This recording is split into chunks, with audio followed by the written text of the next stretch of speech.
Bonjour les amis. Alors dans la dernière vidéo, il était question donc toujours réussir en vente directe à domicile par union bien sûr, mais du choix du produit, du choix de l'entreprise et de vos motivations.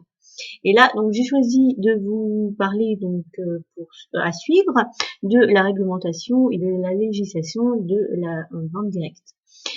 Donc, nous avons un organisme qui s'occupe de faire respecter donc la législation et la réglementation, qui s'appelle la Fédération de la vente directe. Et les entreprises qui veulent faire de la vente directe à domicile et embaucher et recruter des VDI et autres vendeurs ou conseillers doivent normalement faire partie de la Fédération vente directe, ce qui gage donc un sérieux et d'un sérieux, quoi, d'un sérieux et d'un professionnalisme. Voilà. Donc la réglementation en vente directe. Alors, cette fédération de la vente directe a été créée en 1966. Donc elle a bien pour mission d'accompagner les entreprises dans leur évolution et de définir les règles professionnelles. Donc, elle contribue à faire connaître les différentes lois qui peuvent donc apparaître différemment suivant les années. Comme la dernière, la loi de consommation de 2014, qui permet de protéger le client lors de ses achats. Donc, dans le code de consommation, prévoit des documents obligatoires comme le DIP et le bon de commande. Donc dans ces documents obligatoires, vous avez le droit de rétractation qui est de 14 jours quand il s'agit de vente par réunion, donc 14 jours après la livraison.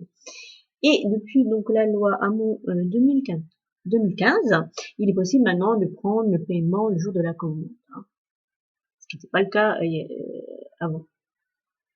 Donc, grâce à la Fédération de la vente directe, vous avez un code éthique et un code de conduite. Donc, le code éthique structure les relations entre les entreprises, les vendeurs et les clients et définit les engagements vis-à-vis du consommateur.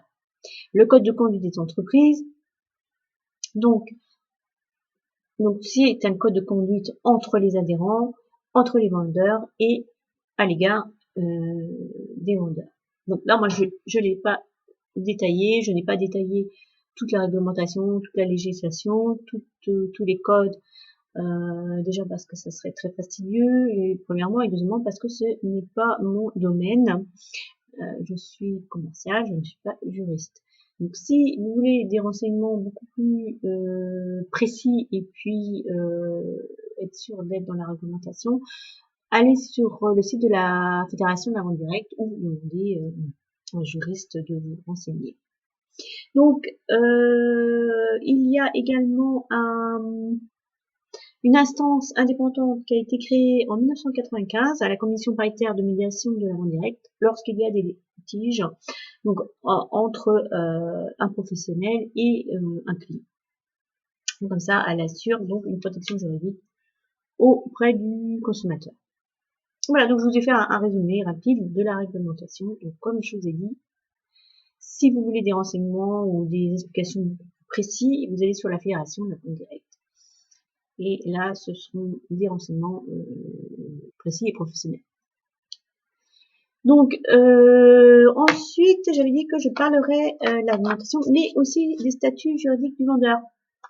Donc, les statuts juridiques du vendeur, moi, j'en ai relevé trois. Trois qui peuvent bien s'adapter à la vente par réunion à domicile. Le VRP, donc le VRP qui lui a une fiche de salaire comme un salarié lambda, qui cotise comme un salarié lambda, qui n'est donc pas tout à fait indépendant, puisqu'il va dépendre d'une entreprise et il va dépendre aussi d'un secteur géographique délimité. Et donc il aura soit un fixe plus une commission, soit une commission uniquement. Mais il va cotiser de la même façon qu'un salarié lambda. Il peut également demander à être multicarte. mais ça c'est après une spécificité qui doit demander. Ensuite, donc, ce qui va nous concerner le plus, c'est le vendeur indépendant mandataire ou acheteur-revendeur.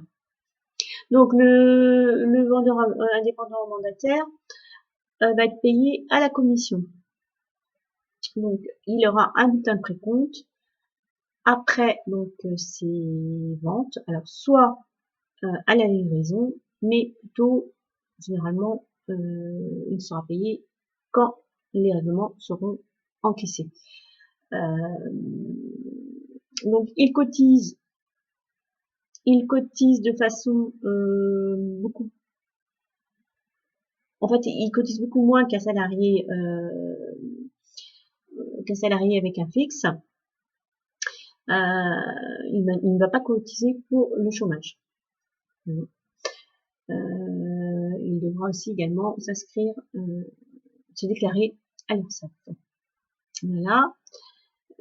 Qu'est-ce que je voulais dire? Oui, donc par rapport à sa rémunération, si il prend sa commande le 20 du mois, si il livre le 30 du mois, donc et que les encaissements sont 3 semaines après, donc il sera en fait payé, il aura sa rémunération que le mois d'après, c'est-à-dire pas le mois où il a vendu, ni le mois où il a encaissé, mais le 10 du mois d'après en fait. Donc ça, il faut le savoir, hein. Faut calculer ça, à moins que certaines entreprises donc vous rémunèrent à la livraison, ce qui est plus rare maintenant, parce que la trésorerie, des fois, elle n'est pas toujours très bonne entre guillemets, ou alors faut la suivre. Enfin, c'est pas très avantageux pour l'entreprise de payer son salarié quand il n'a pas encore encaissé en fait les règlements. Voilà, donc et en général, donc le règlement c'est le 10 du mois. Donc vous avez aussi le vendeur indépendant, acheteur, revendeur. Donc là c'est simple, hein, il va se prendre une marge sur ses achats, c'est-à-dire s'il achète 10 euros et qu'il revend 20, donc il se fait une marge de 10 euros. Et donc l'entreprise lui fait une facture et il paye les règles d'entreprise. Voilà, donc donc voilà les trois statuts que j'ai retenus. Donc vous pouvez en voir d'autres, mais en général c'est vraiment ceux-là que les entreprises proposent le plus. Donc, alors dans la prochaine vidéo, donc, je traiterai et je parlerai uniquement de la prospection. Développer tous les systèmes de prospection téléphonique.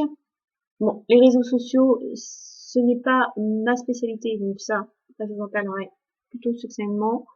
Pour moi, c'est plutôt le téléphone, par réunion, reprendre des rendez-vous par réunion après les ventes, reprendre comment contacter vos connaissances proches et moins proches, et également comment faire du porte-à-porte si vous voulez en faire, parce que comment faire de la prospection en équipe, pourquoi pas aussi, de façon à se souvenir. Qu'est-ce que j'ai oublié? J'ai oublié un système de prospection, j'ai dit téléphone, par exemple, donc les réseaux sociaux, ça je ne développerai pas, je vous expliquerai succinctement, mais les possibilités quand même, c'est à savoir. Voilà. Donc je vous remercie de votre écoute et donc soyez présents pour la prochaine vidéo qui sera intéressante sur la prospection. Merci beaucoup, à bientôt.